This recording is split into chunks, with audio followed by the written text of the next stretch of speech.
दोस्तों, अमृतपाल सिंह और उसके सहयोगियों को पकड़ने के लिए जो सेंटर और स्टेट गवर्नमेंट की एजेंसियों ने कोऑर्डिनेटेड एफर्ट किया है, 18 मार्च को जो पूरे पंजाब के अंदर छापेमारी की गई और उनको पकड़ने की पुरजोर कोशिशें की गई, वो एक काबिले तारीफ कदम है। ऐसा लग रहा था कि अमृतपाल सिंह और उसके सहयोगी पंजाब में 1980 के दौरान जो माहौल था उसको लाने में कामयाब हो जाएंगे। जिस दिन पंजाब के अंदर अजनाला थाने को इन लोगों के द्वारा कैप्चर किया गया, बहुत सारे पुलिसकर्मियों को घायल किया गया और पुलिस प्रशासन सभी असहाय नजर आया, ऐसा लग रहा था कि पुलिस और प्रशासन पंजाब का फेल हो जाएगा और इस बढ़ती हुई जो एक अमृतपाल सिंह की ताकत थी, जो गांव-गांव घर-घर पहुंच रहा था अमृतपाल सिंह, उसकी 6 महीने के अंदर इतनी पॉपुलैरिटी बढ़ गई थी पंजाब के अंदर, जिस तरह से भिंडरावाले की पॉपुलैरिटी थी और उन्होंने जिस हिसाब से इसको आगे बढ़ाया, ऐसा लग रहा था कि ये एक भिंडरावाला पार्ट 2 पंजाब के अंदर आने वाला है।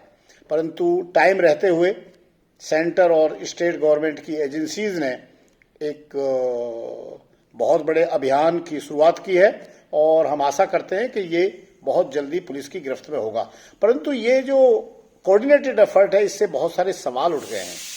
एक तरफ तो 114 उसके समर्थक बताए जा रहे हैं कि वो पुलिस की गिरफ्त में है, उनको अरेस्ट कर लिया गया है और वो ऑलरेडी असम की जेलों में भेज दिए गए हैं। परंतु जो मुख्य मुद्दा था अमृतपाल सिंह को अरेस्ट करने का, वो पूरा अभी तक नहीं हो पाया है। पंजाब पुलिस के सीनियर अफसरान ने ये स्टेटमेंट दी है कि अमृतपाल सिंह को अभी तक नहीं पकड़ा गया है। इसके अंदर ये बात गले के नीचे नहीं उतरती कि जहां पे इतनी बड़ी पुलिस फोर्स, इतनी बड़ी बड़ी एजेंसियां लगी थी और पंजाब कोई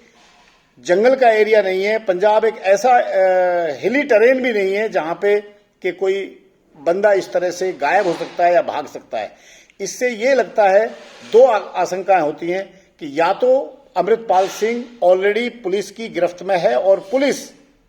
और इन्वेस्टिगेटिव एजेंसीज उससे पूछताछ कर रही हैं, खालिस्तान के जो रहनुमा हैं, मोमेंट के जो रहनुमा हैं, उनके जो नेटवर्क की जानकारी ली जा रही है और उसकी जानकारी को लेकर के उसके नेटवर्क को तोड़ने में मददगार साबित हो सकती है बाद में। तो उस इन्वेस्टिगेटिव एजेंसीज ये सारा डाटा अमृतपाल सिंह से पूछताछ के दौरान ले रही हैं, अगर अमृतपाल सिंह उनकी गिरफ्त में ऑलरेडी है तो। परंतु अगर वो गिरफ्त में नहीं है तो ये बहुत बड़ा सवाल खड़ा करता है कि जहां 114 उसके सहयोगियों को पकड़ा जा चुका है और एक अमृतपाल सिंह फरार है, इसका मतलब ये है कि इन्वेस्टिगेटिव एजेंसी में या जिन एजेंसीज ने इस ऑपरेशन को अंजाम दिया, उनके अंदर विभीषण हैं, कुछ जयचंद हैं, जिन लोगों ने ये इन्फॉर्मेशन उन तक पहुंचा दी थी और उसको भागने में या उसको गायब करने में कहीं ना कहीं बड़े हाथ हैं, बड़ी एजेंसियों के हाथ उसके अंदर हैं। एक्चुअली अगर हम इसकी थोड़ी सी बैकग्राउंड में जाएं तो पंजाब के अंदर पिछले 10 साल से जो खालिस्तान मूवमेंट के ग्रुप्स हैं वो रीऑर्गेनाइज अपने आप को कर रहे थे आईएसआई की मदद से ऑब्वियसली, और वो ग्राउंड पे काम कर रहे थे, नीचे गांव के लेवल तक यूथ को जोड़ने का काम कर रहे थे। 2014 में दमदमी टकसाल ने गोल्डन टेम्पल के अंदर भिंडरावाले की याद में और जो लोग ऑपरेशन ब्लू स्टार में मारे गए थे उनकी याद में एक मेमोरियल बनाया, उनकी फोटो लगाई गई है, वहां पर उनके स्टैचू लगाए गए हैं। क्या स्टेट गवर्नमेंट और सेंट्रल गवर्नमेंट और जो जिन लोगों की भी जिम्मेदारी बनती है इसको देखने की, क्या वो इस चीज को नहीं देख पाए उस टाइम? जो भिंडरावाले का महिमा मंडल किया जा रहा है, जो लोग हमारी फोर्सेस के खिलाफ लड़े, जिन लोगों ने खालिस्तान बनाने के मंसूबे पाले हुए थे, हमारे प्रधानमंत्री को मारा और जिन लोगों ने जनरल वैद्या को बाद में मारा, जिन लोगों ने और भी लोगों को मौत के घाट उतारा, क्या इस तरह के लोगों को का महिमा मंडल किया जाना चाहिए या उनका गोल्डन टेम्पल के अंदर उनकी मूर्ति लगाई जानी चाहिए? ये एजेंसीज स्टेट गवर्नमेंट या सेंट्रल गवर्नमेंट क्या कर रही थी 2014 में। प्लस बहुत सारे ओकेजन्स पंजाब में ऐसे हुए हैं जिन ओकेजन्स पे भिंडरावाले की तस्वीरें, खालिस्तान के स्लोगन्स ये बहुत ज्यादा प्रचलित किए गए हैं, बहुत ज्यादा दीवारों पे आपको लगे हुए मिल जाएंगे। ये ऐसा पिछले 10 साल से चल रहा था। किसी भी पार्टी की सरकार रही हो, कोई भी इन्वेस्टिगेटिव एजेंसी रही हो, उन्होंने इसके ऊपर कोई कठोर कदम नहीं उठाए, कोई कठोर एक्शन नहीं लिया गया, जिसके चलते आज ये बात यहां तक पहुंची कि अमृतपाल सिंह जो 6 महीने पहले दुबई से यहां आकर के और इतना पॉपुलर 6 महीने के अंदर हो चुका था कि उस यूथ को अपनी तरफ खींच रहा था, नीचे ग्राउंड लेवल पे अपनी एकेएफ, जिसको आनंदपुर साहिब खालिस्तान फोर्स एकेएफ बना रहा था, ऐसे अत्याधुनिक हथियार इकट्ठे कर रहा था और पूरी तरह से अगर कहें तो भिंडरावाले के नक्शे कदम पे चल रहा था। बहुत सारी सभाएं कर रहा था, पुलिस को धमका रहा था, पुलिस प्रशासन का कोई उसके अंदर डर नहीं था, उसके साथियों के अंदर कोई डर नहीं था। और हमारी स्टेट गवर्नमेंट या जो भी लॉ एनफोर्समेंट एजेंसीज हैं वो इस चीज को देखती रहीं। उन्होंने कोई कठोर कदम ऐसा नहीं उठाया जिससे कि अनंतपाल सिंह जैसे को रोका जा सके या उसके साथ लोगों को जुड़ने से रोका जा सके। आपको अच्छी तरह पता होगा कि पंजाब के अंदर अनएम्प्लॉयमेंट की प्रॉब्लम है, पंजाब के अंदर ड्रग्स की प्रॉब्लम है, पंजाब के अंदर एम्प्लॉयमेंट की प्रॉब्लम है और ये सारी की सारी प्रॉब्लम्स को एनकैश कर रहा है आईएसआई। जो एक्सटर्नल एजेंसीज हैं, आईएसआई इस चीज को अंजाम दे रहा है, वहां की यूथ को बरगला रहा है, वहां के खालिस्तान के जो सपने दिखा करके उनको एक अंधेरे में धकेल रहा है। ये हमारी एजेंसियों को बखूबी पता था, बखूबी ये ज्ञान था, परंतु पता नहीं क्या मजबूरियां थीं या क्या उनके सामने इस तरह की सिचुएशन रही कि टाइम रहते हुए एक्शन नहीं लिया गया। बहुत सारी चुटपुट घटनाएं खालिस्तान को लेकर होती रही हैं। जैसे अगर मैं आपको याद दिलाना चाहूं, दीप सिद्धू किसान आंदोलन के दौरान लाल किले पे जाकर के खालिस्तान का वहां से एक मैसेज देता है और खालिस्तान का मैसेज देने के बाद में वारिस पंजाब दे ऑर्गेनाइजेशन बनाता है, उसके बाद उसकी मौत हो जाती है। ये इन्वेस्टिगेटिव एजेंसीज ने इसको बहुत बारीकी से उसकी मौत को, उसकी सड़क दुर्घटना में जो उसकी मौत हुई दीप सिद्धू की, उसको बड़ी गंभीरता से नहीं लिया। हो सकता है कि जो उसके आका, जो उसके हैंडलर्स अक्रॉस द बॉर्डर बैठे हुए हैं, उन लोगों ने ही उसकी जो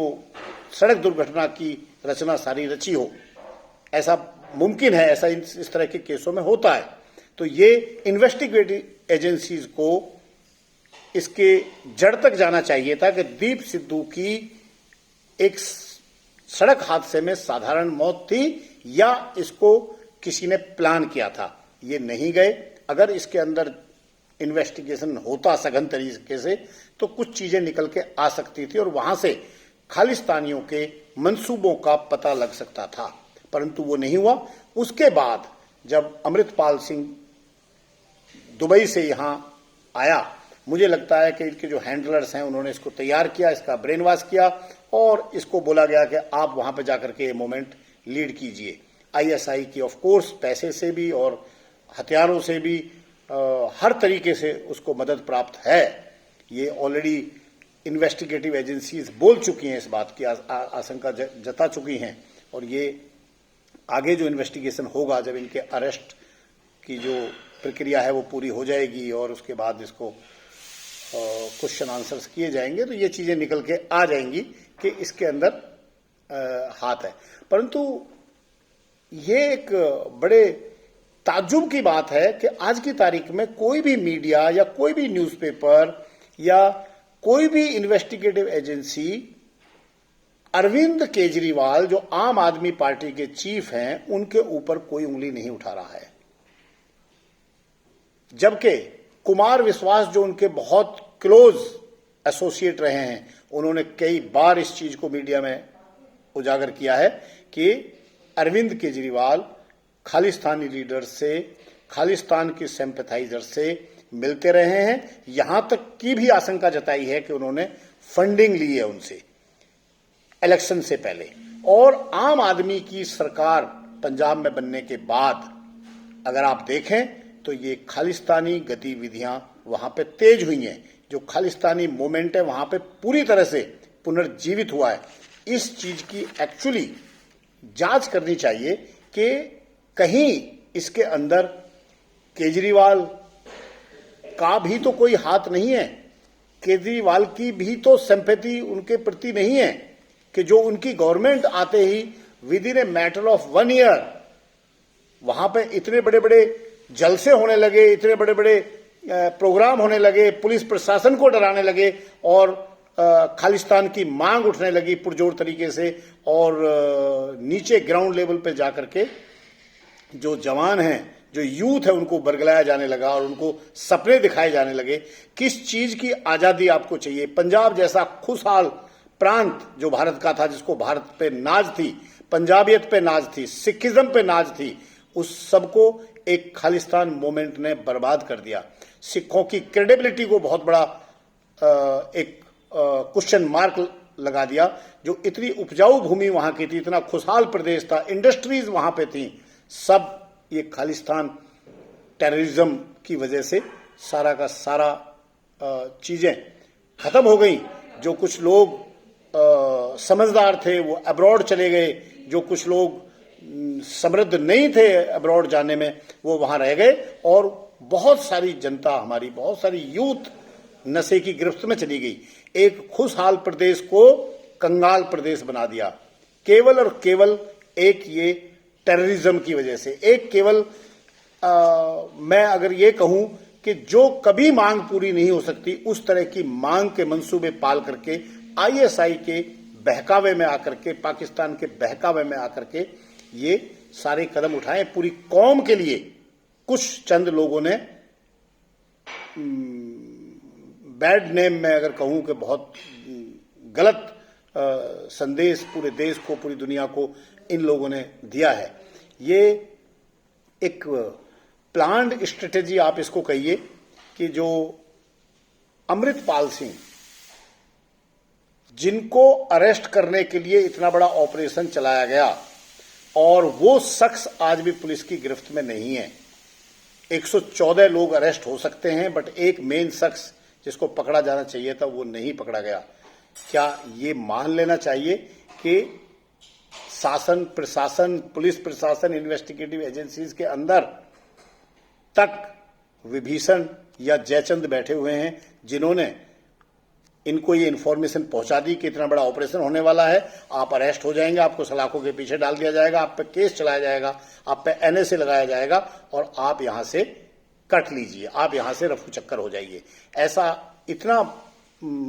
इतने लोगों का अरेस्ट होना और एक आदमी का वहां से निकल जाना, ये अपने आप में इन्वेस्टिगेटिव एजेंसीज के ऊपर या सुरक्षा बलों के ऊपर बहुत बड़ा प्रश्न चिन्ह छोड़ता है। इसके अलावा पंजाब की अगर बात की जाए कि अब ये प्रॉब्लम सॉल्व कैसे होगी, क्योंकि ये एक तरह से अगर मैं कहूं ये वहां पे आग लग चुकी है, ये इतनी जल्दी बुझने वाली नहीं है। जब ग्राउंड लेवल पे यूथ और ग्राउंड लेवल पे लोग जुड़ने लग जाएं और वो एक मोमेंट का रूप ले ले, तो उसको गवर्नमेंट एजेंसीज को कंट्रोल करना बहुत मुश्किल होता है। मेरे हिसाब से गवर्नमेंट को 4-5 फ्रंट पे अपनी स्ट्रेटेजी लगानी चाहिए। सबसे पहला है कि पंजाब के अंदर education, job, employment and drugs, ये जो 3-4 बड़ी प्रॉब्लम है, इनकी तरफ ध्यान देना चाहिए। दूसरा, जो हमने देखा 18 मार्च को यहां पर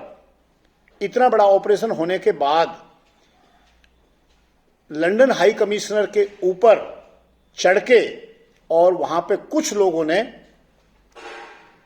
लंदन हाई कमिश्नर को, यूके हाई कमिश्नर को की बिल्डिंग को क्षति पहुंचाने की कोशिश की, उनको कब्जा करने की कोशिश की। इसी तरह की कुछ घटना अमेरिका के अंदर भी हुई, कॉन्सुलेट में। और ये सभी को पता है कि UK, America, Canada and Australia में जहां पर इन चारों देशों में ज्यादातर खालिस्तान के सपोर्टर, खालिस्तान के सिंपैथाइजर हैं, जो वहां पे जो फंडिंग भी वहां से आती है और इनके जो डायरेक्शंस हैं वो भी वहां से आते हैं। तो गवर्नमेंट को एक डिप्लोमेटिक रूट लेना पड़ेगा, जो ये चारों कंट्रीज हैं, इन चारों कंट्रीज के साथ डिप्लोमेटिक रूट के थ्रू जो लोग भी वहां पे इन्वॉल्व पाए जाते हैं उनको कानून के दायरे में रहते हुए उनको सबक सिखाना पड़ेगा। और जो एक जीरो टॉलरेंस पॉलिसी है towards the drug and terrorist activities, that has to be applied immediately. अगर पंजाब को वापस 1980 वाले दौर से बचाना है तो गवर्नमेंट को, पर्टिकुलरली सेंट्रल गवर्नमेंट को, बिकॉज स्टेट गवर्नमेंट के अंदर स्टेट गवर्नमेंट की जो स्ट्रक्चर है, चाहे वो सुरक्षा बल हो, चाहे वो शासन प्रशासन हो, उसके अंदर बहुत सारे सिंपैथाइजर्स हैं, उनके बहुत सारे कंस्ट्रेंट्स हैं। इसीलिए सेंट्रल गवर्नमेंट की जो एजेंसीज हैं उनको एक स्टर्न एक्शन, एक कठोर एक्शन इन लोगों के खिलाफ लेना पड़ेगा, तभी इस प्रॉब्लम को वापस सर उठाने से पहले खत्म किया जा सकता है या इसके साथ डील किया जा सकता है। अदरवाइज आगे आने वाले टाइम में ये समस्या ना कि केवल पंजाब के लिए, भारतवर्ष के लिए एक इतनी बड़ी समस्या बन जाएगी कि पीछे 10-15 साल पंजाब आतंकवाद की, टेररिस्ट एक्टिविटीज का गढ़ रहा और वहां की जो खुशहाली थी, वहां की जो इंडस्ट्रीज थी, वहां का जो एक यूथ था, जो पंजाब का एक नाम था, जो एक कौम, मार्शल कौम जानी जाती थी, उस कौम का नाम खराब हुआ, उस पंजाब की मिट्टी का नाम खराब हुआ, उस पंजाब की फर्टाइल मिट्टी को छोड़ छोड़ करके लोग विदेशों में चले गए। जो अच्छे लोग थे वो वहां से पलायन कर गए और पंजाब एक तरह से, अब मैं कहूं कि उजड़ गया था। वापस से पंजाब को बसाया गया, वापस से पंजाब के अंदर सारी एक्टिविटीज नॉर्मल हुई हैं, लोगों की जिंदगी नॉर्मल हुई है। परंतु अगर इस तरह की घटनाएं गवर्नमेंट ने या इन्वेस्टिगेटिव एजेंसीज ने या लॉ इन्फोर्समेंट एजेंसीज ने अगर इनको वक्त रहते हुए एक हाई हैंडेडनेस की पॉलिसी के तहत इसको डील नहीं किया तो पंजाब का जनमानस फिर दोबारा से उसी दलदल में चला जाएगा और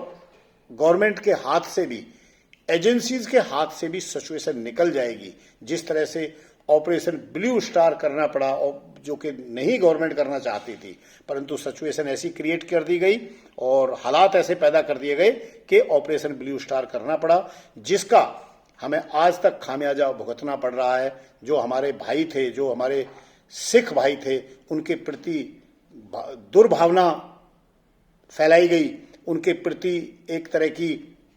हैट्रिड पैदा की गई, क्योंकि इस तरह की सिचुएशन का फायदा लेने वाले तो बहुत लोग बैठे हुए हैं और यही हुआ कि आज तक ये समस्या चली आ रही है। इसलिए गवर्नमेंट को इसको हाई हैंडेडनेस से डील करना है, डिप्लोमेटिक अप्रोच से डील करना है और लोगों को रोजगार दे करके, लोगों को एजुकेट करके, लोगों को नशा मुक्त करके पंजाब के अंदर खासकर इस समस्या को डील करना है। Thank you very much. Have a nice day.